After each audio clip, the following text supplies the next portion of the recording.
DM073 Gaming is brought to you by Happy Little Hug Factory. If you're interested in getting pre-orders of the next set, or if you have cards that you're looking to pick up singles, or looking to sell some cards, Happy Little Hug Factory is the place to go. Check the links down in the description for their websites, as well as their buy list for Force of Will and for other card games. Thanks so much, enjoy the video. Hey there guys, DM073 here, finally back with some real live footage. Today I am showing off the Lost Tomes structure deck. I know I unboxed it during that live stream, but I thought why don't we go ahead and show kind of what the deck looks like. And I'm playing up against my buddy Tyler Tompkins, who is playing a white, blue, green Thunderstorm Shaela. So it is Shaela making use of all of her new unsealed abilities with Thunderstorm, and great cards like Silent Mermaid and Giga Thunderfish from the new Time Spinning Witch set. So we'll have to see kind of who ends up on top. I did win the die roll, so I am going to be on the play. And remember, so the way Alhama'at kind of works in the structure deck, if you haven't already seen it, is he can play all of his historical cards for any color. The Judgments for 5 starts with Energized Black or White, and then whenever I play a historical, I can put a fate counter on a historical non-Magic Stone, non-J/as entity I control. So it's all about kind of, that's all graded towards this God Art, which is a board wipe of everything that doesn't have fate counters on it. And then Shaela obviously gets those Thunderstorms, so she can build those electricity counters on her front side, or remove them if she needs to. And so we'll see how it goes. So my first turn, I'm just going to play this Sylvia. I'm kind of trying to play a little bit aggressive, because I do know that if you stall out against mermaids, it can get kind of bad. Especially if they're playing Giga Thunderfish and things like that. You want to try to get in that damage before you potentially get locked out of the game by Thunderfish. Uses his unsealed ability, gains an electricity counter. Weather is still rain here. Decides to just pass the turn.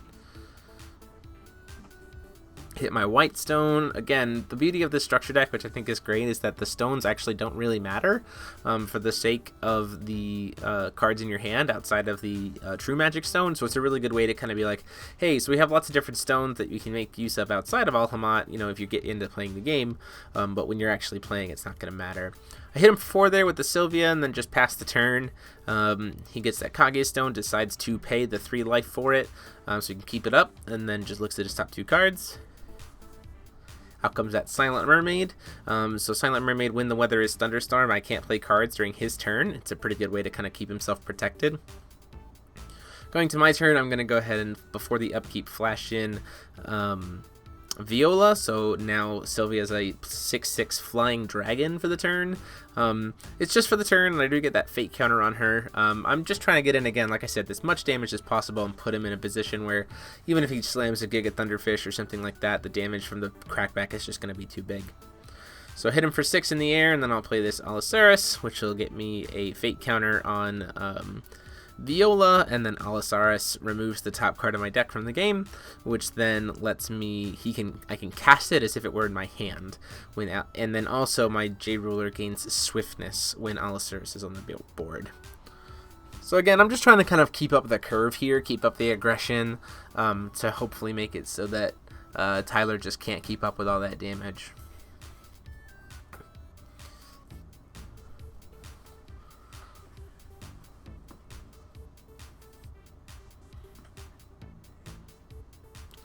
Tyler, looking at his hand here, has a couple of Rachels. Chooses to gain an electricity counter. So he's not trying to make thunder this turn.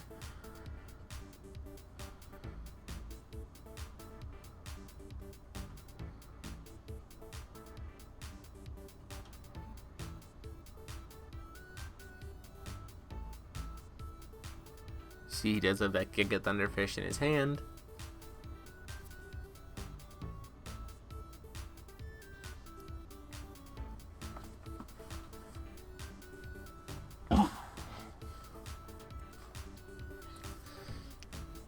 Uses his Energize here to play Thunderfish. Because the weather is rain, he can lock down one of my he can lock down my Sylvia, so it's not going to untap, and he follows it up by playing Rachel. He's going to look at his own deck here.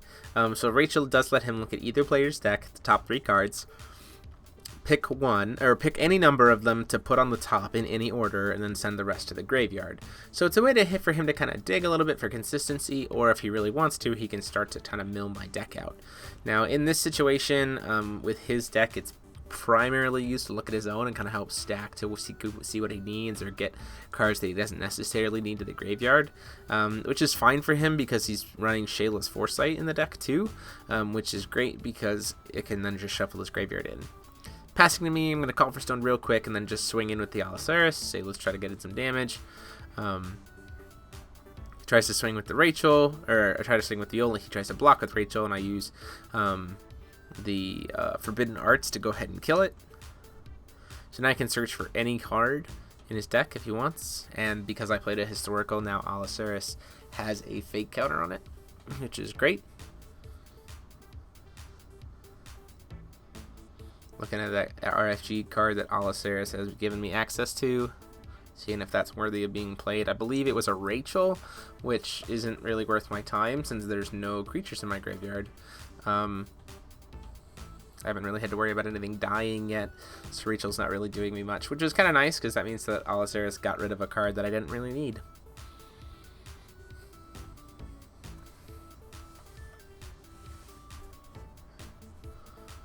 We're going to Tyler, taps for stone, hits another deep wood.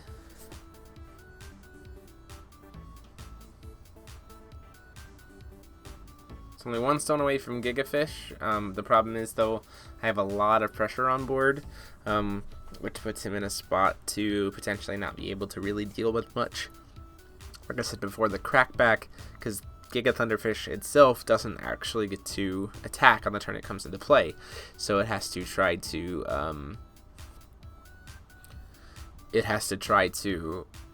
keep itself protected so that it can actually do its lockdown. Now, one thing that was interesting here was that Tyler could have done is he swings in with the Silent Mermaid to try to kill my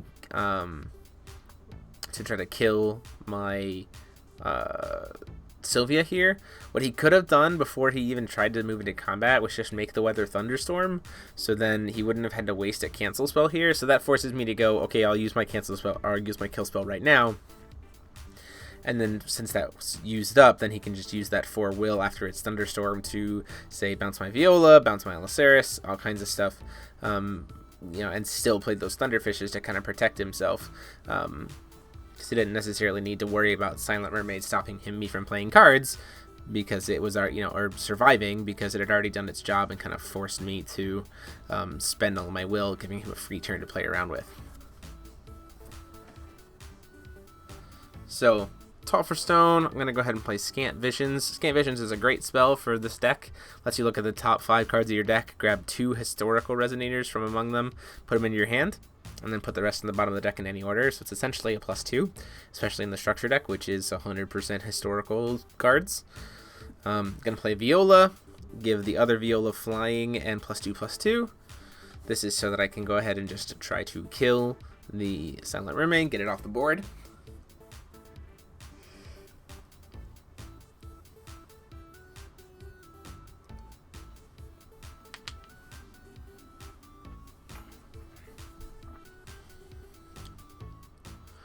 Pass turn to Tyler. Tyler's going to go ahead and recover. Probably going to see Giga Thunderfish come down on this turn, which is pretty okay. He can lock down Viola. If he has both Mega and regular Thunderfish in his deck at this point, he can lock down Viola, kill the other, kill Allosaurus, and have that 15/15 body on board to be able to start locking me down starting next turn. The problem being that once Giga Thunderfish is kind of out there, Allosaurus has, or Alhama'at has that 1-piece board wipe, right? So it's not the greatest for him in the fact that no matter how big of a board he gets, I can just flip and say, well, I'm just going to nuke the board now. So it's a little bit of a trade-off, and I think that's kind of one of the reasons why this ruler is actually pretty legitimate, even just as a structure deck, is the fact that the God Art that's built into it just naturally says, okay, I'm just going to be back in the game now and nuke the board. especially if it's only one-sided, and just say, okay, now we're done. He tries to swing in with the Giga Thunderfish. I play the Forbidden Arts, which I should put a fate counter on that Viola because of it, but I missed that. And then I catch it again. Because the weather was not rain, we might have missed a trigger off of the Mega Thunderfish there. If I do, I apologize. I'm actually going to go one stone more. I get the Ultra Magic Stone, so now I have that Pure Stone, which is pretty sweet. I start to think about playing a couple other creatures, and then I recognize that I have Jupiter in my hand. Or, sorry, yeah, I think Jupiter, who's the 5-drop, and that guy is very, very good when your opponent is tapped out because of his multiple modes. So, I move to combat, swing in for 6 with Viola. Says, you know, fine, I'll take 6, goes down to 15. Attempt to swing in another 6 with Viola.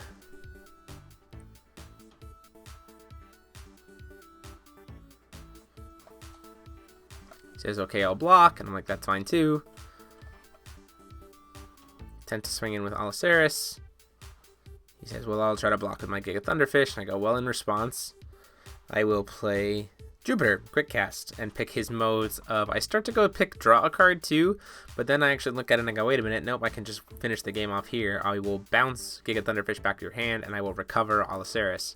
So now, Thunderfish is back in his hand, Alloceras recovers, deals 8 damage, and then just swings in again for lethal there. And so with that, we move on to game 2.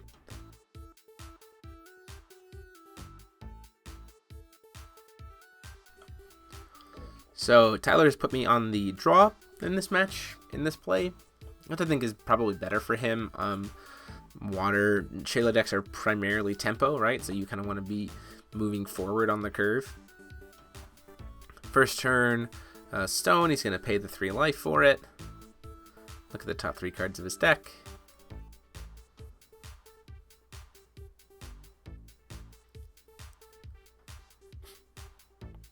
Plays that Thunder Cave, or Lightning Cave, so this just means that none of my stuff can gain Flying or Swiftness unless it's a Water Resonator. So I say, okay, let's just go ahead and get super aggressive. I'll play Venus, who reveals the top 2 modes. Can either draw a card or reveal any number of historicals from your hand. She gets a +1/+1 for each. So I'm just going to say, let's just reveal. Let's just make her a 1-drop 7/7. Very, very strong, especially, you know, it's a very, very large creature right off the bat. It's going to try to make it gain an electricity counter here. Just passes the turn. My second stone. Swing in for 7. Says that's fine, I'll take it, which takes him down to 30.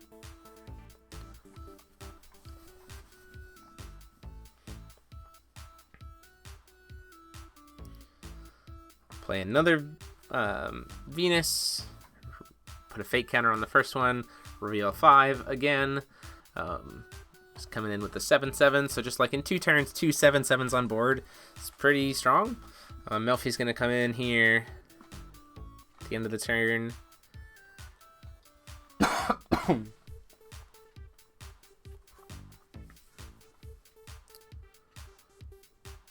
Calls for Stone, gets another Light Vapors. Now he could play the Rachel here, but instead he decides to pass the turn.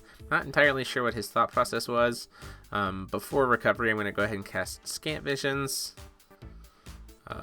I'll grab Alloceras and Blazer.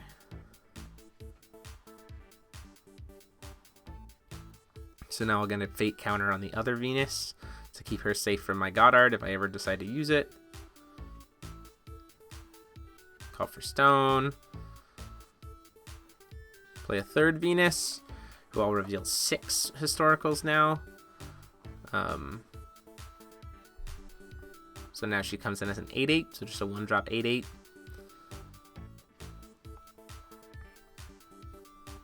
Move to combat, swing in for 7.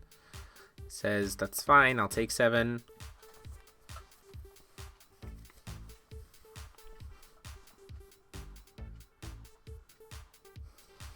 Goes down to 23. Swing in for another 7. goes down to 16.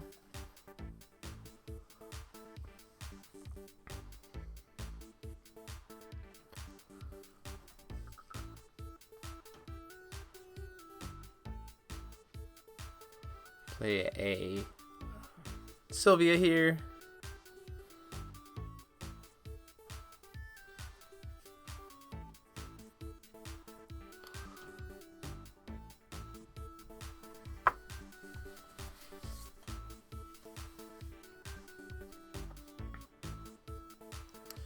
Decides to, after drawing, because he drew it, he wants to make use of that will. He's going to flash in that Melfi. I won't be able to produce a will this turn, but it'll at least still be there for future turns. The problem is he has to deal with my board like right now, because if he doesn't, he's in pretty big trouble. So he's going to go ahead and pay 5 after making the Weather Thunderstorm. Bring out Giga Thunderfish. I only have one will, or I have one stone up. And this deck doesn't have any cancels, so obviously I can't do anything about that.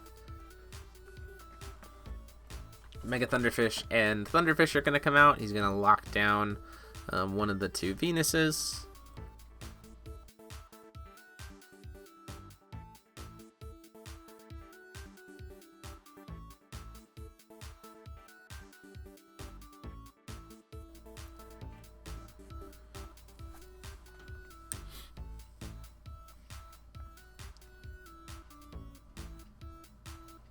Attempts to swing in against one of the Venus. I'll say that's fine, you can kill it. I'm more worried about trying to kill the Giga Thunderfish than I am the regular Thunderfishes, especially since I can just God Art.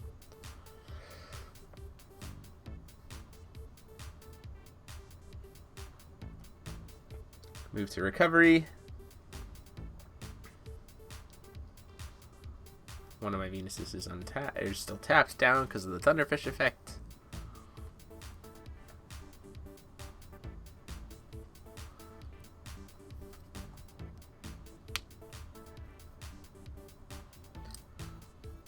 So pay 3. I'm going to play out this Allosaurus.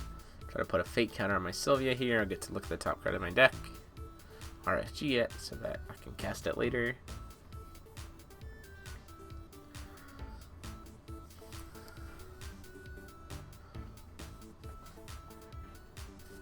Going into combat here, I'll swing. Now Tyler makes a very interesting play here. He blocks with the Melfi as opposed to blocking with the Thunderfish. I guess I can kind of see why he's doing it, so that nothing of his dies. But then when I swing in here for 8, because he tapped for Melfi and now he's tapped out, I can just use my Energize and now kill the Giga Thunderfish with Absolute Awareness and then hit him for 8, which will take him down to 8. So the trick here was if he had left the Melfi open, you see he has that Fairer spell in hand. So if he had just blocked with the Giga or something else instead, like using his Thunderfish for kind of what they're supposed to be dealt with, and I tried to cast Absolute Awareness, or the Forbidden Arts, then he could have just used Fairer spell to cancel it, which would have put me in a real bad spot, because him being able to swing in with Giga Thunderfish and keep everything tapped down for the following turn is pretty bad for me, even if, because I have to call Stone next turn, right? So I would just have a free turn of him being able to just swing 2 times with Giga Thunderfish, which would put me at 30 life. That's 30 damage just right there. So that actually probably could have won him the game. Flips Shaela over, makes the Weather Thunderstorm.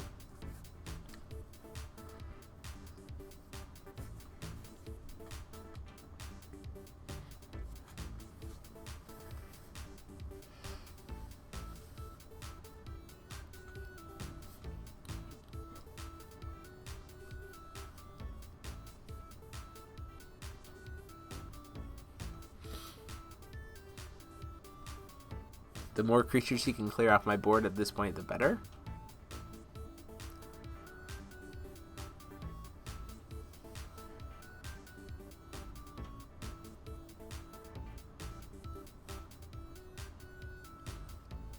He does have a pretty clear shot to be at least able to take one of them out.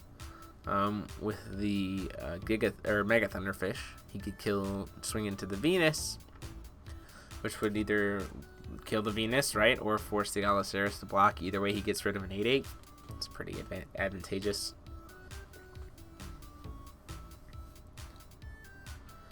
So what he's going to do is he's use God's Art to kill the Allosaurus, then use Mega Thunderfish to kill the Venus. So pretty good play from him overall here. He kind of nicely turns it around. Especially knowing that I have at least one more turn before I can do Judgment, because this deck has no way to do any ramp.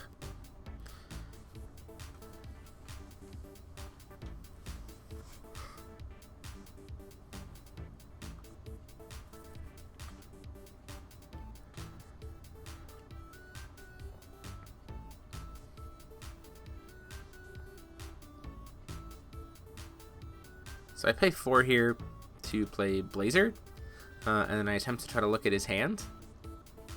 Now, this is a little bit of a misplay from Tyler's perspective. He actually just hands me his hand here, which is bad considering how he only has one removal spell in his hand. And what he could have done here in response is he could have made it Thunderstorm with Shaela, and then used his 2 Melfies to cast Thunderwave and just put Blazer back in my hand. Now sure, I get to use it again, but then he gets to draw 2 more cards, and I get to only take 1 of them. And then I don't have that 8/8 on the field, and he has another clear field of stuff to be able to work with.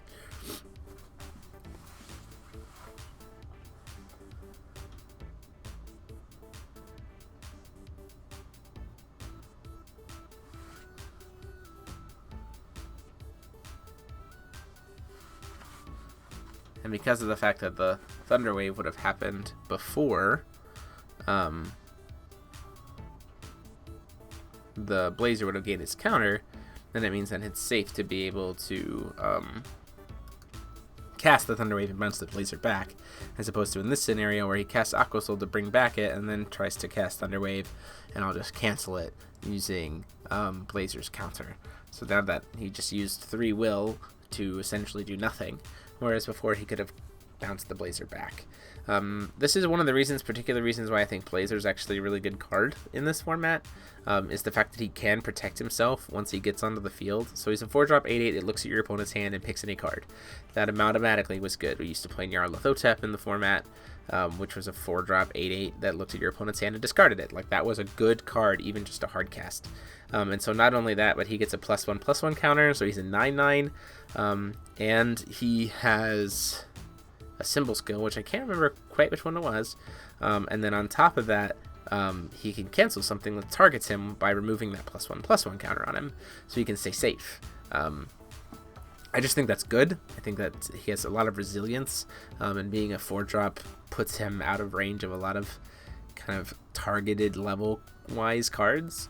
Going into my turn, I'm going to go ahead and swing in with the Blazer, because I know it's going to probably die anyway, because I can't get a fake counter on it. He blocks with Shaela, it's going to go ahead and die, and then I'm going to go ahead and use God Art.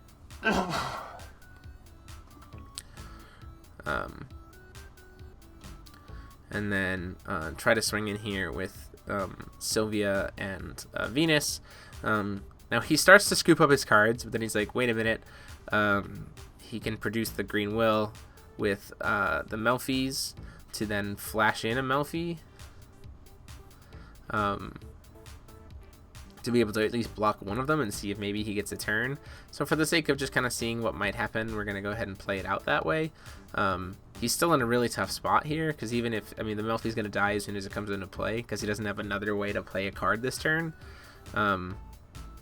So it'll just block and die, and he'll take 4, so that'll take him down to 400 life. So like a single connection kills him here. He only has 4 stones, and he's staring down 3 creatures, one of which can gain flying just by me sacrificing a creature.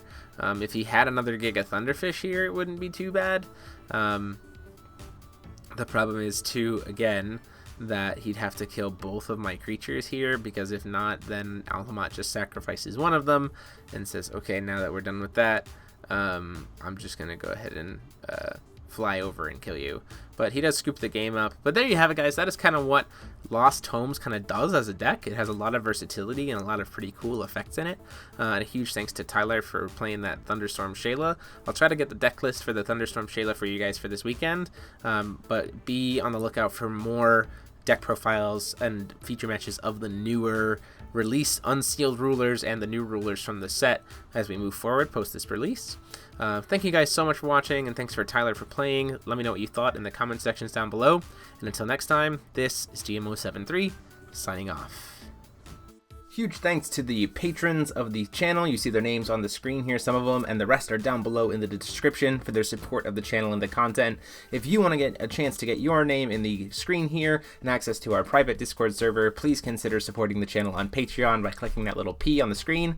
Thanks so much. See you next time.